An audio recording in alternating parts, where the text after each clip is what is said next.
Hello என்ன sir? சரி இருங்க, பாத்ரூம் போயிருக்காரு. ஒரு நிமிஷம் அப்படியே இருங்க. சரி இருங்க, அப்படியே லைன்ல இருங்க, கேக்குறேன். எங்க சொல்லுங்க. மம்மி போன் பண்றாங்க, சீக்கிரம் வாங்க.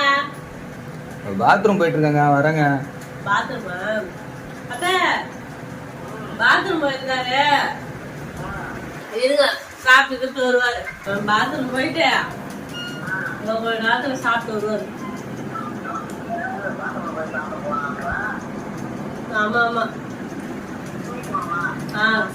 சரி சார்.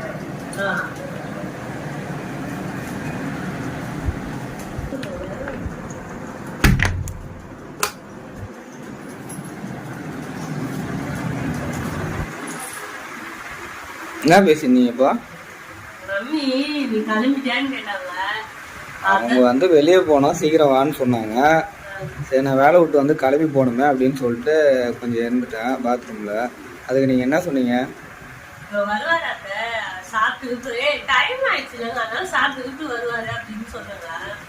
டைம் ஆயிடுச்சு, வருவார் தான்.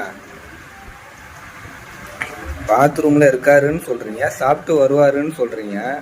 எங்கேயாவது உங்களுக்கு ஒரு நாலேஜ் இருக்கா? இப்படிப்பட்ட மக்கட்டையை வச்சுக்கிட்டு வாழ்க்கையில எப்படி முன்னேறது? நீ புரிஞ்சுக்கிட்டு அவ்வளவுதான். சரி டைம் ஆயிடுச்சு, சாப்பிட்டு வருவார் அத்தை அப்படின்னு சொன்னேன் நானு. பாத்ரூம் போயிருக்காரு, வெளியே கொஞ்ச நேரம் ரிலாக்ஸ் பண்ணிட்டு அப்புறமா சாப்பிட்டு வருவாருன்னு சொல்லலாம். பாத்ரூம் போயிருக்காரு, சாப்பிட்டு வருவாருன்னா வீட்டில் அந்த கணவர்கள் எல்லாம் எப்படி தெரியுமா, இந்த மாதிரி அரைக்குறைங்க கிட்ட மாட்டிக்கின்னு. இது அரைக்குறையா? சாப்பிட்டு வருவேன்னு சொன்னது ஒரு தப்பா? இப்ப நீ சாப்பிடலையா? சொன்னதும் தப்பு இல்ல, அத சொன்னது தப்பு இல்லாம அத ஒன்னும் புரியாம இருக்கு பத்தியா, அது அதுக்கு மேல தப்பு இல்ல. புரிஞ்சுதா? இந்த நரகத்துல கூட வாழ்ந்துடலாங்க, ஆனா உங்க கூட வாழ்றது சொர்க்கத்திலேயே வாழ்ற மாதிரி இருக்குங்க. கணவர்கள் போன ஜென்மத்துல செஞ்ச புண்ணியம். Very very very very மக்கட்டைகள்.